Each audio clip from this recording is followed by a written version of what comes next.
산복도로를 늘 차로 다녔다. 오늘은 걸어보리라 생각하고 나선다. 북신성당 맞은편 길로 쭉 따라 걷는다. 가슴 높이의 전통 담장이 길을 인도한다. 담장 너머로 보이는 통영의 시가지 모습은 화가들이 감탄하는 그 모습 그대로이다. 호수 같은 바다, 공주섬이라 불리는 조그마한 섬, 바다를 따라 사이좋게 나란히 자리 잡고 있는 자그마한 건물들, 동피랑과 서피랑이 좌우에 앉아 촛대처럼 통영을 살핀다. 동피랑에는 벽화 마을이 있어 관광객들이 점점이 보인다. 시내 쪽에는 강구안이 보이고 충무교회의 첨탑과 오렌지빛 지붕이 보인다. 삼복도로에서 새병관이 보이는 곳에 서니 옛 초등학교의 북별관이었던 백두산 교실 자리가 내가 서 있는 곳임을 알 수 있었다. 이 주변에 친구들의 집도 있었는데 산복도로가 되어 있다. 옛집이 새병관 복원 사업에 포함된 내 친구는 이사를 근처 서피랑으로 가서 요즘도 가끔 본다. 옛 초등학교 담장을 새병관 전통 담장으로 바꾸었다. 옛길의 모습은 변하지 않아 쭉 따라 걸어가기만 하면 새병관 정문으로 가게 된다. 이 길은 우리가 초등학교 시절 많이도 뛰어다니고 등교하던 길이다.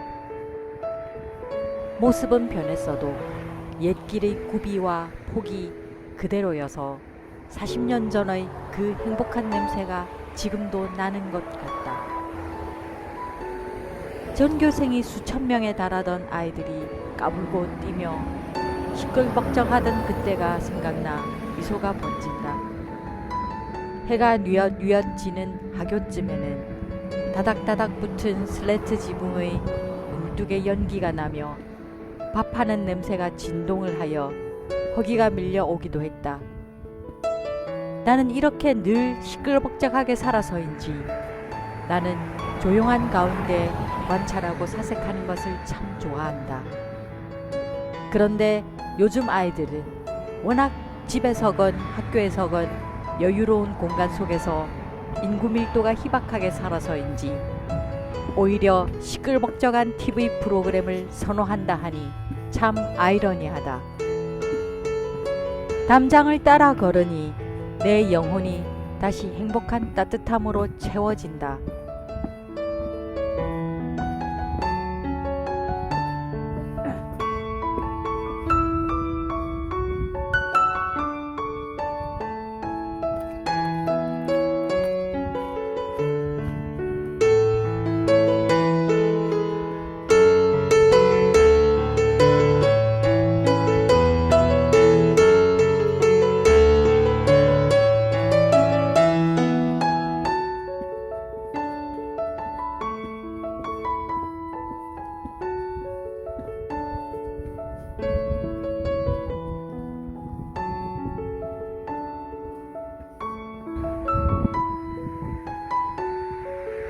새병관 길을 따라 굳이 산책한 이유는 사방팔방 트인 곳에서 수령이 400년이 넘는 느티나무를 보기 위해서이다.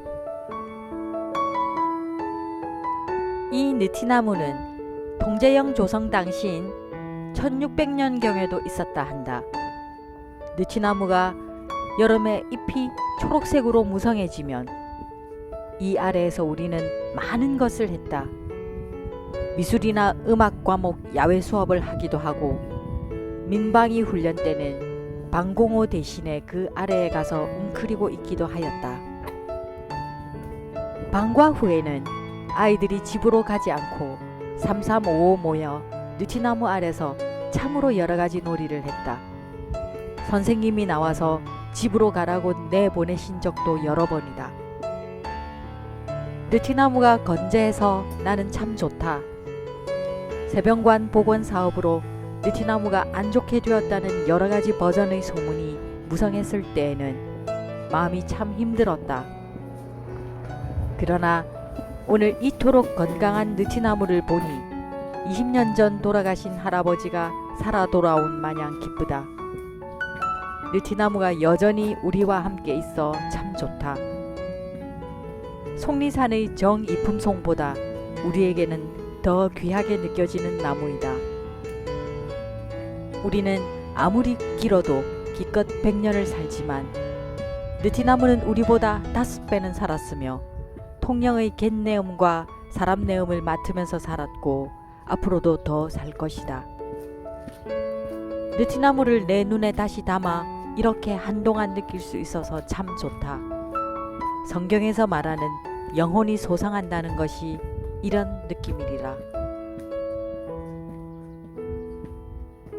느티나무는 어른이 되어서 보아도 여전히 우람하고 크다.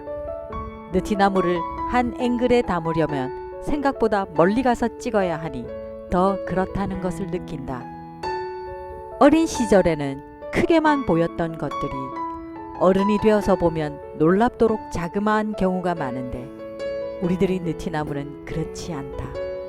어릴 때 보던 느낌 그대로이다.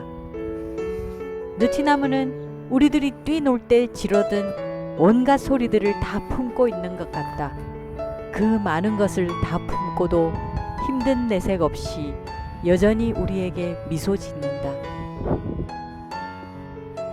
초록색 이파리가 빽빽하고 무성해져 하늘이 보이지 않고 햇빛이 부서져 들어올 정도로 되면 다시 한번 보리라.